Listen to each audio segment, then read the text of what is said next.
سورۃ آل عمران ہی میں ہمیں ملتا ہے کہ اللہ تعالیٰ فرماتے ہیں قل ان کنتم تحبون اللہ فاتبعونی یحببکم اللہ ویغفر لکم ذنوبکم.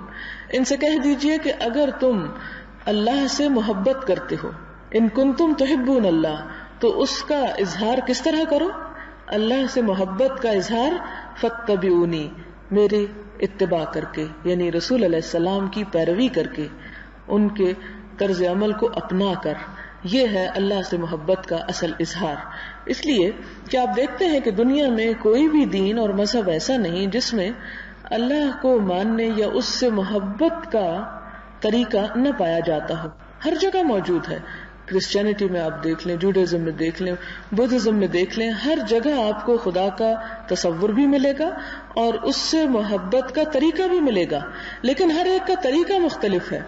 کرسچینٹی میں آپ دیکھتے ہیں کہ اللہ کی محبت کا طریقہ کیا ہے کہ سب دنیا چھوڑ دو، جنگلوں میں نکل جاؤ، اپنے آپ کو اذیت دو، اپنے اوپر کھانا پینا حرام کر لو. یہ ہے خدا کی محبت کا طریقہ یا اظہار، یہ بتانا کہ ہم اللہ والے ہیں. اور وہاں سے ہمارے دین میں بھی کچھ شرائط کر آیا اور ہمارے ہاں بھی تصور یہ عام ہو گیا کہ جو اللہ والا ہو اس کا دنیا سے کوئی تعلق نہ ہو. حالانکہ ہم حضور صلی اللہ علیہ وسلم کی زندگی میں یہ بات دیکھتے ہیں کہ انہوں نے دنیا میں ایک انسان کی حیثیت سے وہ تمام کام کیے جو کسی بھی انسان کی ضرورت ہو سکتی ہیں. آپ نے تجارت بھی کی، آپ نے تعلیم بھی دی، آپ نے جنگ بھی کی، آپ نے کھایا پیا بھی، آپ نے شادی بھی کی، آپ کے بچے بھی ہوئے، آپ غمگین بھی ہوتے تھے، آپ خوش بھی ہوتے تھے، آپ ناراضگی کا اظہار بھی کرتے تھے، اور آپ دوسروں کے ساتھ ہمدردی اور شفقت کا معاملہ بھی کرتے تھے، بعض اوقات سختی کا معاملہ بھی کرتے تھے. تو یہ تمام جذبات اور یہ تمام طریقہ زندگی ایک مکمل انسان کی طریقہ زندگی ہے. تو یہ ہم دیکھتے ہیں کہ اللہ تعالیٰ ہم سے پھر کیا چاہتا ہے کہ اگر مجھ سے محبت ہے تو ان جیسا بن جاؤ. کیوں؟ اس لیے کہ آپ ہی کے بارے میں قرآن پاک میں فرمایا گیا لَقَدْ كَانَ لَكُمْ فِي رَسُولِ اللَّهِ أُسْوَةٌ حَسَنَةٌ، تمہارے لیے اللہ کے رسول صلی اللہ علیہ وسلم کی زندگی ایک بہترین نمونہ ہے. اور جیسا کہ سورۃ المائدہ میں اللہ تعالیٰ نے ہمیں حکم دیا ہے کہ لا تحرموا الطیبات ما احل اللہ، کہ جو اللہ نے پاک چیزیں حلال کی ہوئی ہیں ان کو تم حرام نہ کرو. اور اسی طرح جو چیز خدا کے ہاں جائز ہے اسے ناجائز نہیں، اور جو ناجائز ہے اس کو جائز مت قرار دو. تو کچھ لوگوں نے حضور صلی اللہ علیہ وسلم کی غیر موجودگی میں حضرت عائشہ سے یہ پوچھا کہ آپ کی عبادت کس قسم کی ہے، آپ کتنی نمازیں پڑھتے ہیں، کیسے رہتے ہیں، کیا کرتے ہیں، کتنے روزے رکھتے ہیں، کتنا ذکر کرتے ہیں. جب انہیں پتہ چلا تو انہوں نے سوچا کہ وہ تو اللہ کے رسول ہیں، اگر کم بھی کریں گے تو کوئی بات نہیں، وہ تو اللہ کے پیارے ہیں، اگر ہم نے کم کیا تو ہماری نجات نہیں. ان میں سے ایک نے کہا کہ میں تو ہمیشہ روزے رکھوں گا اور کبھی نہیں چھوڑوں گا. دوسرا کہنے لگا میں کبھی رات کو نہیں سوؤں گا اور ساری رات عبادت کروں گا. تیسرا کہنے لگا میں تو جنگل میں جا کے رہوں گا اور کسی عورت سے کوئی واسطہ نہیں رکھوں گا، شادی نہیں کروں گا.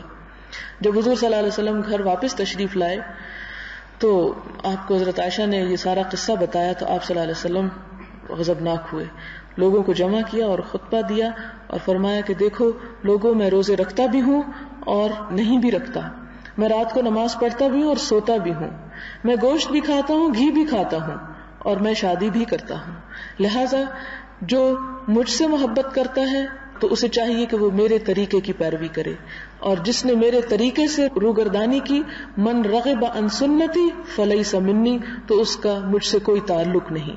اور جیسا کہ سورۃ الحجرات میں فرمایا کہ یا ایھا الذین آمنوا لا تقدموا بین یدی اللہ ورسولہ، کہ اے لوگوں جو ایمان لائے ہو اللہ اور اس کے رسول سے آگے بڑھنے کی کوشش مت کرو، جہاں تک حکم دیا وہیں ٹھہر جاؤ. یہ کوئی نیکی نہیں کہ تم ہمیشہ ہی روزے سے رہو، اور یہ کوئی نیکی نہیں کہ ساری رات تم صرف عبادت کرتے رہو اور دن کو لوگوں کے حقوق ادا کرنے کا جب وقت آئے تو پھر سو جاؤ. نہیں، ایک اسلامی زندگی ایک بہت متوازن اور بیلنسڈ زندگی ہے. یہ دنیا اللہ نے اپنے بندوں کے لیے بنائی ہے، اور اللہ تعالیٰ فرماتے ہیں خلق لکم ما فی الارض جمیعا، جو کچھ زمین میں ہے سب تمہارا، اور ہم دوسری طرف منہ موڑ لیں، اس سے تو کوئی تعلق نہیں رکھنا چاہتے. تو اب آپ خود سوچیں کہ ہماری اس حرکت پر شکر گزاری کیسی اور اللہ تعالیٰ خوش کیسے ہوں گے. جیسے آپ کسی کے لیے کوئی بہت اچھی چیز اور بڑی محنت سے اور بڑی قیمتی چیز لے کے جاتے ہیں اور آپ اس کو پیش کرتے ہیں اور وہ منہ دوسری طرف کر لیتا ہے، یہ نہ بھی مجھے ملے تو جب بھی مجھے ایسی کوئی ضرورت نہیں اور میں اس کے بغیر بھی بہت خوش ہوں. تو آپ کے دل میں کیا خیال آئے گا کہ یہ شخص کس قسم کا ہے؟ کہ آپ ایک محبت سے اور ایک محنت سے بنائی ہوئی چیز اس کو دے رہے ہیں اور کہتے ہیں کہ یہ میں نے تمہارے لیے بنائی ہے، یہ تمہارے لیے ہے، اور وہ اس سے منہ موڑ لیتا ہے. تو دنیا کس کے لیے بنائی؟ انسانوں کے لیے بنائی، ہمارے لیے بنائی گئی. اور اگر ہم اس سے منہ موڑ کے کہیں اور جا بیٹھے اور یہ سمجھے کہ یہ زیادہ اعلیٰ ترین عبادت ہے، تو اسلام میں ایسی اعلیٰ ترین عبادت کا تصور موجود نہیں ہے. ہمارے ہاں حضور صلی اللہ علیہ وسلم کے بعد اس قسم کے بہت سے ٹرینڈز آئے کہ لوگوں نے ترک دنیا اختیار کی اور دوسروں کو بھی دعوت دی اور دنیا کو انتہائی حقیر و ذلیل بنا کے پیش کیا، جس کے نتیجے میں ایک دوسری انتہا کو نکل گئے اور دنیا سے کوئی تعلق نہ رکھنے کی وجہ سے دنیا ان لوگوں کے ہاتھ میں دے دی گئی کہ جنہیں خدا اور رسول سے کوئی واسطہ نہ تھا، اور دنیا میں خوب فساد کا بازار جو تھا وہ گرم کیا گیا. لہذا ایک مسلمان کے لیے اللہ تعالیٰ سے محبت کے اظہار کا بہترین ذریعہ رسول اللہ صلی اللہ علیہ وسلم کا اتباع قرار پایا. ویسے کرتے چلے جاؤ جو انہوں نے کیا تو پتہ چل جائے گا کہ تم واقعی خدا سے محبت رکھتے ہو. اس کے علاوہ من گھڑت اور خود ساختہ وہ طریقے جو تم نے محبت کے اظہار کے لیے اختیار کیے ہیں، ان کی اللہ تعالیٰ کے ہاں کوئی حیثیت نہیں ہے، اور نہ ہی اللہ تعالیٰ کو کسی کی ایسی عبادت کی ضرورت ہے، کیونکہ اس کی عبادت کے لیے تو بہت سے فرشتے موجود ہیں، کائنات کی ہر چیز سجدہ ریز ہے، ہر چیز تسبیح بیان کر رہی ہے. تو انسان کا آنے کا مقصد تو کچھ اور تھا، اور جب تک وہ یہ مقصد پورا نہیں کرتا وہ اللہ تعالیٰ کی رضا کو نہیں پہنچ سکتا. پھر آپ دیکھتے ہیں کہ سورۃ النور میں فرمایا فَلْيَحْذَرِ الَّذِينَ يُخَالِفُونَ عَنْ أَمْرِهِ أَن تُصِيبَهُمْ فِتْنَةٌ أَوْ يُصِيبَهُمْ عَذَابٌ أَلِيمٌ. جو لوگ رسول صلی اللہ علیہ وسلم کے احکام کی خلاف ورزی کرتے ہیں انہیں ڈرنا چاہیے کہ وہ کسی آزمائش میں مبتلا ہوں یا انہیں دردناک عذاب پہنچے. یعنی آپ صلی اللہ علیہ وسلم کے حکم کی مخالفت، ایک تو ہے نا کہ بات نہ ماننا، اور ایک یہ کہ اسے اپوز کرنا کہ آپ نے یہ پیش کیا، نہیں یہ تو کوئی ایسی بات نہیں، اس کے مقابلے میں یہ چیز جو ہے یہ زیادہ بہترین ہے.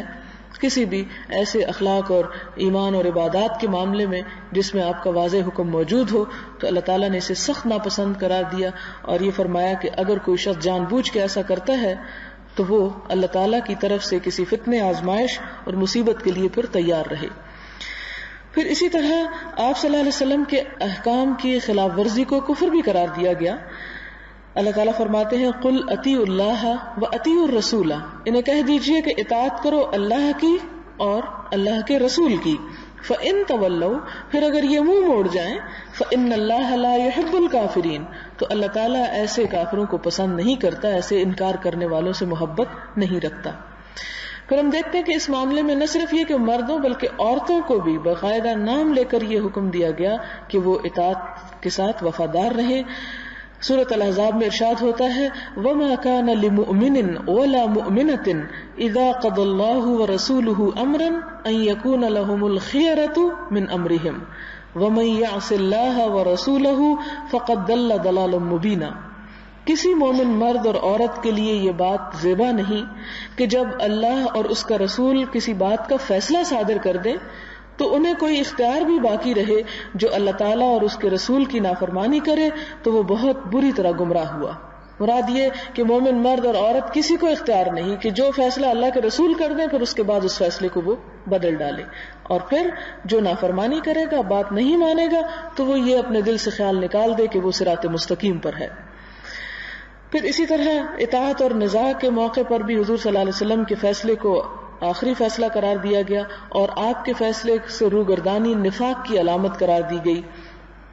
پھر ہم دیکھتے ہیں کہ حضور صلی اللہ علیہ وسلم کی احادیث سے بھی ہمیں پتہ چلتا ہے کہ آپ نے یہ حکم دیا کہ تم میری اطاعت کرو اور میرے طریقے کو فالو کرو. قرآن پاک کی یہ آیات تھی. پچھلی دفعہ ہم نے نیت کا باب شروع کیا تھا، اسی کو آج انشاءاللہ ہم مکمل کریں گے. نیت کے باب میں آپ نے جو احادیث پڑھی تھی اس میں آپ کو یاد ہوگا کہ ایک حدیث تو ہم نے یہ پڑھی تھی کہ ہر عمل کا دار و مدار نیت پر ہے، اور اگر نیت درست نہیں تو عمل بھی درست نہیں. اور پھر ہم نے ایک لشکر کے بارے میں پڑھا کہ جو کعبے پر حملہ آور ہوگا اور ان کا اول آخر سب زمین میں دھنسا دیا جائے گا، اور اس پر یہ بتایا گیا کہ وہ چونکہ ایک جگہ پر ہوں گے اس لیے سب کو اکٹھا دھنسایا جائے گا، لیکن اٹھائے وہ اپنی اپنی نیت پر جائیں گے. پھر اسی طرح ہم نے دیکھا کہ حضور صلی اللہ علیہ وسلم نے ایک غزوے سے واپس آتے ہوئے فرمایا کہ کچھ لوگ ایسے ہیں کہ جو مدینہ میں پیچھے رہ گئے لیکن اجر میں وہ تمہارے ساتھ ہر موقع پر شریک رہے. تو لوگوں نے جب یہ دریافت کیا کہ وہ کیسے، تو آپ نے فرمایا کہ ان کا ارادہ اور نیت تھی کہ وہ اس میں شریک ہوتے، لیکن انہیں عذر نے روک لیا. تو جس سے ہمیں یہ پتا چلا کہ اگر انسان کسی اچھے کام کی نیت کرتا ہے تو اس کی وجہ سے بھی اس کو پورا اجر مل جاتا ہے، اگر وہ عملی طور پر نہ بھی کر سکے. پھر اسی طرح یہ کہ انسان اگر نیت اچھی رکھتا ہے تو مال اور صدقہ خیرات کرنے میں بھی اگر اس کے گھر والوں کو اس میں سے کچھ حصہ مل جاتا ہے، اس کی اولاد کو ملتا ہے، یا کسی پر بھی وہ خرچ کرتا ہے اور جس میں اس کی نیت اللہ کی خوشنودی حاصل کرنا ہے، تو وہ اس کو پا لیتا ہے. انسان کو یہ نہیں دیکھنا چاہیے کہ وہ جو میں نے خرچ کیا وہ کہاں گیا، اسے یہ دیکھنا چاہیے کہ میں نے کس نیت سے کیا. اور آج ہم جو حدیث پڑھیں گے وہ ہے حدیث نمبر 7. وعن ابی ہریرہ عبد الرحمن بن صخر رضی اللہ عنہ قال قال رسول اللہ صلی اللہ علیہ وسلم ان اللہ لا ينظر الى اجسامکم ولا الى صورکم ولكن ينظر الى قلوبکم واعمالکم. یہ حدیث مسلم میں بھی روایت ہوئی ہے، حدیث نمبر 2564 ہے مسلم میں، اگر آپ دیکھنا چاہیں.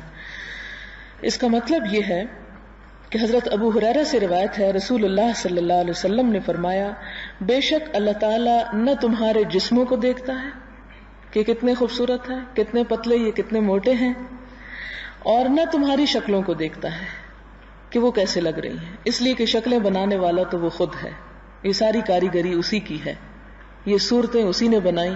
یصورکم فی الارحام کیف یشاء، وہ رحموں میں صورتیں بناتا ہے جیسی وہ چاہتا ہے، اس میں کسی انسان کا کوئی عمل دخل یا کوئی بھی قابلیت نہیں ہے. وہ پھر دیکھتا کیا ہے ہم سے، کیا چاہتا ہے ہم سے، اس کی نظر تمہارے دلوں پر رہتی ہے. وَلَكِنْ يَنْظُرُ إِلَىٰ قُلُوبِكُمْ، تمہارے دلوں کے اندر دیکھتا ہے کہ وہاں کیا ہے، اس کی کتنی محبت ہے، کتنی چاہت ہے، کیسی نیت ہے، کیسے ارادے ہیں، کیا ہے، اور کیا وَأَعْمَالِكُمْ، تمہارے پھر عمل کو دیکھتا ہے کہ تم کر کیا رہے ہو، کیا صرف نیت ہی کیے چلے جاتے ہو یا عملی طور پر بھی کچھ کرتے ہو. کیونکہ بعض اوقات دیکھیں کہ اللہ تعالیٰ سے چونکہ کوئی بھی معاملہ جو ہے وہ پوشیدہ نہیں ہے، چھپا ہوا نہیں ہے. اگر ہم یہ حدیث پڑھ رہے ہیں کہ اللہ تعالیٰ کسی انسان کو ایک اچھی نیت پر اس عمل کا پورا اجر دے دیتے ہیں، تو انسان یہ سوچ لے کہ ٹھیک ہے عمل تو بڑا مشکل کام ہے، چلو بڑے اچھے کاموں کی نیتیں ہی کرتے چلے جاؤ. تو ساتھ ہی دوسرے لمحے ہم نے یہ بھی نیت کر لی کہ عمل ہم نے نہیں کرنا، یہ تو صرف اچھی نیت ہی کرنا ہے. تو وہ بھی اللہ کو پتا ہے کہ ہم کس جذبے سے وہ کر رہے ہیں.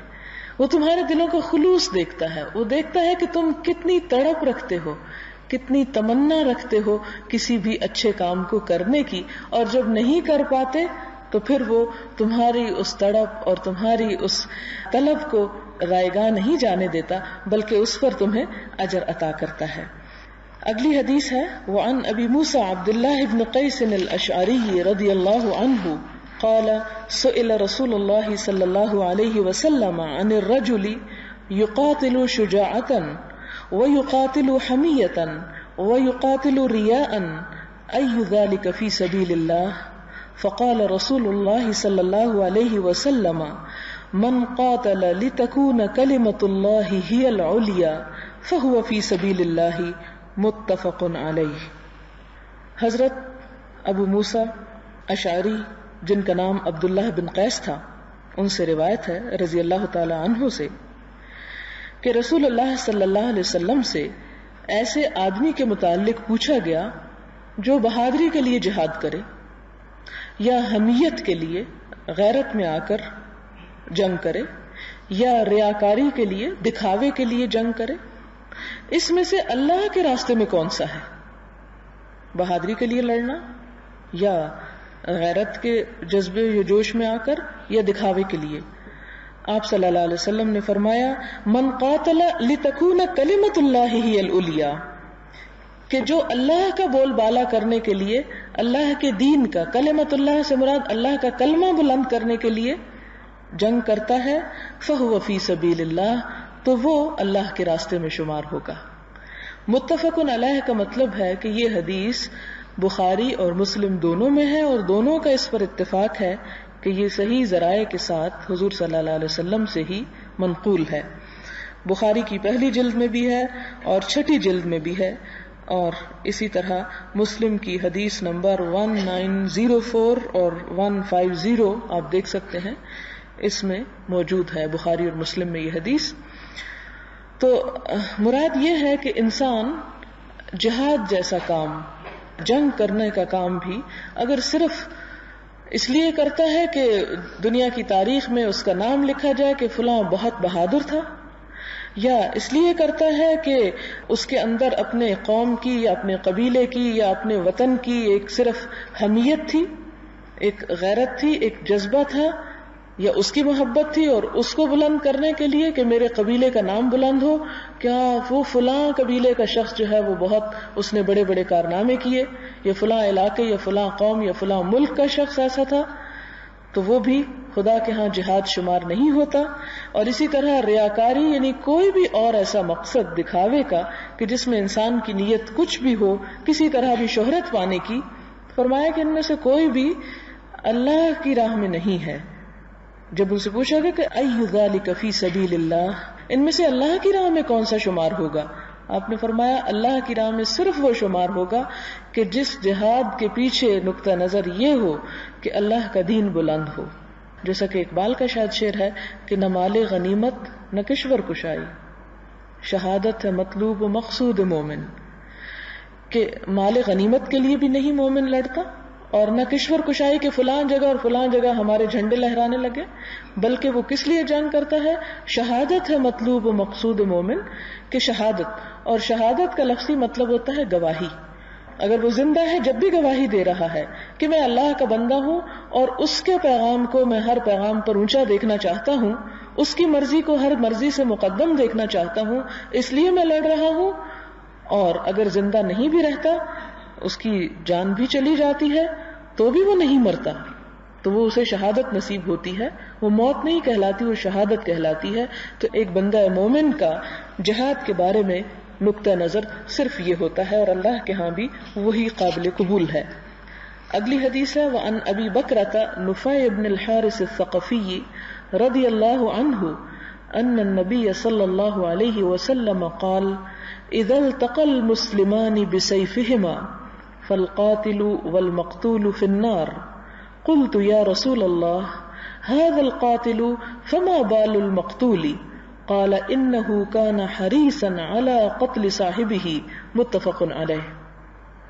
حضرت ابو بکرہ نفیع بن الحارث الثقفی سے روایت ہے کہ آپ صلی اللہ علیہ وسلم نے فرمایا کہ جب دو مسلمان اپنی تلواروں کے ساتھ باہم مقابلہ کریں تو قاتل اور مقتول دونوں دوزخ میں جائیں گے.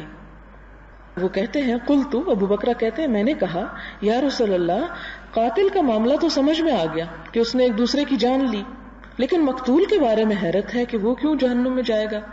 آپ صلی اللہ علیہ وسلم نے فرمایا اس لیے کہ وہ بھی اپنے ساتھی کے قتل پر حریص تھا، اس کی بھی نیت یہ تھی کہ وہ قتل کرے گا. ایک کو موقع مل گیا اور دوسرے کو نہ مل سکا، اور ظاہر ہے کہ دو میں سے ایک ہی بیک وقت کر سکتا ہے، دونوں تو نہیں کر سکتے. یہ حدیث بھی متفق علیہ ہے، بخاری کی پہلی جلد میں 81 صفحے پر اور مسلم میں حدیث نمبر 2888. اور اس میں آپ دیکھ رہے ہیں کہ دو مسلمان جو کلمہ پڑھنے والے ہوں ان کے لیے بھی قتل کا کام جو ہے وہ کسی طور پر جائز نہیں. کوئی شخص اس غلط فہمی میں نہ رہے کہ چونکہ ہم نے لا الہ الا اللہ پڑھ رکھا ہے اور یہ وعدہ ہے کہ جو بھی کلمہ پڑھے گا وہ جنت میں لازمی پہنچے گا، اس لیے کیا فرق پڑتا ہے اگر ہم اپنے غضب اور غصے کو ٹھنڈا کرنے کے لیے دوسرے کی جان ہی کیوں نہ لے لیں. تو نہیں، آپ صلی اللہ علیہ وسلم نے دونوں کے بارے میں فرمایا کہ دونوں آگ میں ہیں، جیسے کہ قرآن پاک میں بھی آپ 5ویں پارے میں پڑھ چکے ہیں کہ قتل کی سزا یا جزا یہ ہے کہ ہمیشہ کے لیے آگ. تو یہاں ہم دیکھتے ہیں کہ صرف دوسرا شخص جو قتل بھی ہو گیا، ایک طرح سے بظاہر دنیا کی نظروں میں مظلوم بھی تھا، لیکن اللہ کے ہاں اس کی جزا بھی وہی. کیوں؟ ابھی اس نے عمل کچھ نہیں کیا، صرف نیت اور ارادہ کیا ہوا تھا، تو اس نیت کی وجہ سے اس کا ٹھکانہ جہنم ہوا.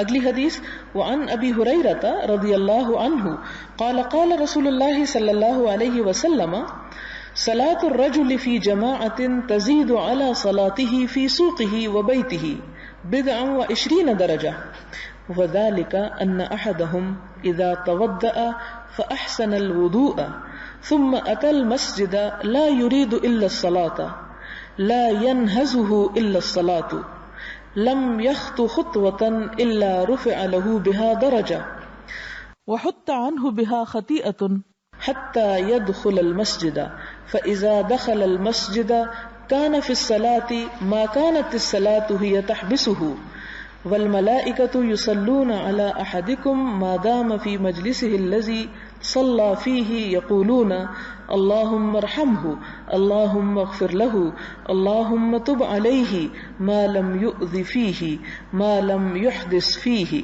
متفق عليه وهذا لفظ مسلم وقوله صلى الله عليه وسلم ينهزه هو بفتح الياء والهاء وبالزاء أي يخرجه وينهده. اس حدیث کا مطلب کچھ یوں ہے، حضرت ابو ہریرہ سے روایت ہے کہ رسول اللہ صلی اللہ علیہ وسلم نے فرمایا گھر پر اور بازار میں نماز پڑھنے سے جماعت سے نماز پڑھنے کا ثواب 20 سے کچھ زیادہ اوپر گنا زیادہ ملتا ہے. جو شخص اچھی طرح وضو کر کے مسجد میں آئے اور نماز ہی کا ارادہ کر کے گھر سے نکلا ہو تو ہر قدم پر اس کا درجہ بلند کیا جائے گا، اس کی خطائیں دور کی جائیں گی، یہاں تک کہ مسجد میں داخل ہوگا تو نماز میں شمار ہوگا، اور جب تک وہ مسجد میں نماز کی نیت سے رکا رہتا ہے فرشتے اس کے حق میں دعا کرتے رہتے ہیں اور کہتے ہیں اے اللہ اس پر رحم کر اور اس کو بخش دے اور اس کی توبہ قبول کر، جب تک کہ وہ باوضو رہے. یہ بخاری اور مسلم کی حدیث ہے. الفاظ مسلم کے ہیں اور بخاری کے الفاظ تھوڑے سے اس سے مختلف ہیں. اب آپ کے ذہن میں آئے گا کہ دونوں صحیح حدیث ہیں اور ایک کے الفاظ کچھ اور ایک کے کچھ، اب کس کو مانے اور کس کو نہ مانے. بات یہ نہیں، عموماً حدیث میں لوگ کنفیوژن کا شکار ہو جاتے ہیں کہ اس میں ایک لفظ زیادہ ہے اور اس میں ایک لفظ کم ہے، یا اس میں لفظ ینہزہ ہے اور اس میں ینہدہ ضاد سے ہے. تو پھر حضور صلی اللہ علیہ وسلم نے فرمایا کیا؟ اب ہمیں تو اصل بات پتہ چلنی چاہیے، اور اگر نہیں تو یہ سارا عمل جو ہے، یہ سارا جو حکم ہے وہ ایک طرف رکھ رہے ہیں. بات یہ ہے کہ حضور صلی اللہ علیہ وسلم ایک انسان تھے، ٹیپ ریکارڈر نہیں تھے. آپ صلی اللہ علیہ وسلم نے ایک بات زندگی میں صرف ایک بار بھی نہیں فرمائی، اور ایک بات ہر بار ایک ہی طریقے سے بھی نہیں فرمائی. آپ لوگوں کے درمیان ان کی تربیت کرنے کے لیے موجود تھے. ایک ہی چیز کو آپ نے مختلف مواقع پر مختلف بعض اوقات الفاظ، ایکسپریشنز اور طریقے سے بیان فرمایا. اس کی کیا وجہ تھی؟ اس کی وجہ یہ تھی بعض اوقات آڈینس کے مختلف ہونے کی وجہ سے. اب آپ دیکھیں کہ رسالت کا یہ عرصہ 23 سال پر محیط ہے. آپ کو کیا خیال ہے کہ 23 سال پہلے جو ایک بات کی جائے وہ 23 سال بعد بھی اسی انداز میں کی جانی چاہیے؟ نہیں، اس لیے کہ حالات بہت کچھ بدل چکے ہیں، طرز زندگی بدل چکا ہے، اور اس میں اس کی ضرورت جو ہے وہ قدرے مختلف ہے. پھر اسی طرح بعض اوقات آپ کے مخاطب کوئی بچے ہوتے، بعض اوقات آپ کے مخاطب بہت بڑی عمر کے افراد ہوتے، بعض اوقات بہت سمجھدار لوگ ہوتے، بعض اوقات نسبتاً کم سمجھدار لوگ ہوتے. تو اس میں بعض اوقات بہت فصیح زبان آپ استعمال کرتے، بعض اوقات تھوڑی سمپل لینگویج استعمال کرتے. اور اگر آپ یہ سوچیں کہ ایک شخص ہر مرتبہ ایک بات اسی انداز میں کہے جیسے آپ PIA کے کسی جہاز سے سفر کر رہے ہوں اور ہر دفعہ اناؤنسمنٹ کی ایک ٹیپ آن کر دی جاتی ہے، تو بعض اوقات انسان کہتا ہے کہ بند کر دے کوئی اس کو، 20 مرتبہ سن چکا ہوں یہ بات. ہاں، حالانکہ وہ آپ ہی کے فائدے کے لیے کی جا رہی ہوتی ہے، لیکن تکرار کی وجہ سے انسان اپنے کانوں میں ہاتھ دے لیتا ہے کہ یہ بات میں پھر نہیں سننا چاہتا. تو حضور صلی اللہ علیہ وسلم سے آپ کیا سمجھتے ہیں کہ وہ لوگوں کو اپنی باتوں سے اس طرح تنگ کرتے ہوں گے کہ اگر ایک بات آپ نے ہفتے میں 2 یا 3 مرتبہ سکھائی ہو تو کیا خیال ہے کہ وہ ہر دفعہ ایک ٹیپ کی طرح بٹن آن کر دیں اور وہی بات نپے تلے الفاظ میں ویسی کہتے ہیں؟ تو اس وجہ سے ہم دیکھتے ہیں کہ بعض اوقات احادیث کے الفاظ میں کچھ کمی، کچھ بیشی، کچھ زیادتی، کچھ الفاظ کا اختلاف بھی پایا جاتا ہے، اور اس کی اصل وجہ خود وہاں اصل سورس سے اختلاف شروع ہوتا ہے. مثلا آپ نے اگر ایک بات مکہ میں فرمائی اور آپ کے آڈینس کچھ لوگ تھے، انہوں نے اس کو اپنے طور پر روایت کیا.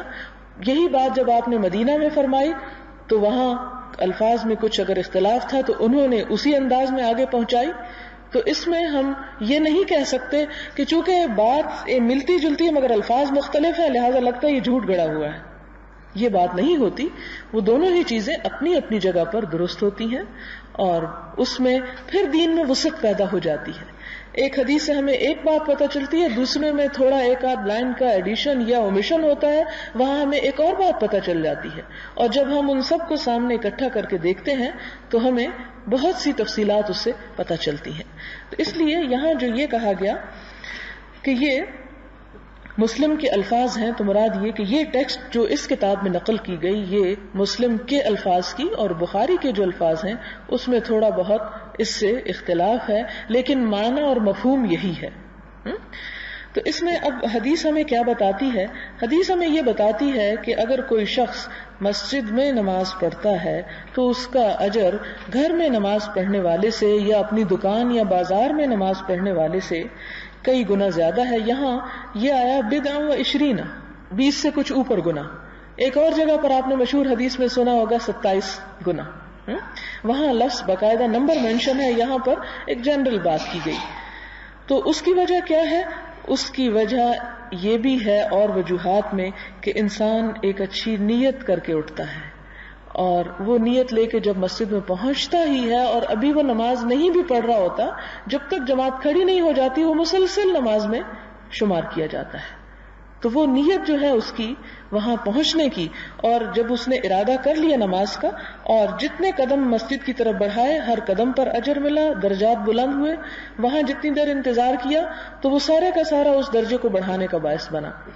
پھر اس میں آپ ایک خوبصورت بات دیکھیں جو مجھے یہ حسرت ہو رہی تھی کہ اگر ہمارے لیے بھی کوئی ایسے دعا کرے کہ مسجد میں مسلسل فرشتے دعا کرتے ہیں اس کے لیے، اللہ اس پہ رحم کر، اللہ اس کو بخش دے، اللہ اس پر مہربان ہو جا. کاش ہمارے مردوں کو یہ بات پتہ چلے اور فرشتوں کی یہ دعائیں لینے کے لیے ہی وہ کبھی کبھی مسجد میں پہنچ جایا کریں کہ اللہ تعالیٰ کی رحمت اور بخشش. ہم کتنے حریص ہوتے ہیں کہ کوئی ہمارے لیے دعا کرے، اور اگر فرشتے کسی کے لیے دعا کرے تو اس شخص کی خوش قسمتی کا کیا ٹھکانا. تو جب تک وہ مسجد میں ہوتا ہے اس وقت تک مسلسل دعائیں اس کو گھیرے ہوئے ہوتی ہیں جب تک کہ وہ کسی کو اذیت نہ دے. ساتھ ہی یہ بتا دیا گیا کہ یہ نہیں کہ ایک دفعہ مسجد میں قدم رکھ لیا تو اب جو مرضی کرو، نہیں، اذیت نہ دے اور جب تک اس کا وضو برقرار رہے، یعنی وہ پاکی کی حالت میں ہے تو اس کا درجہ بلند ہے. وہ دراصل وہ سارا وقت اس کا عبادت ہی میں گزرتا ہے.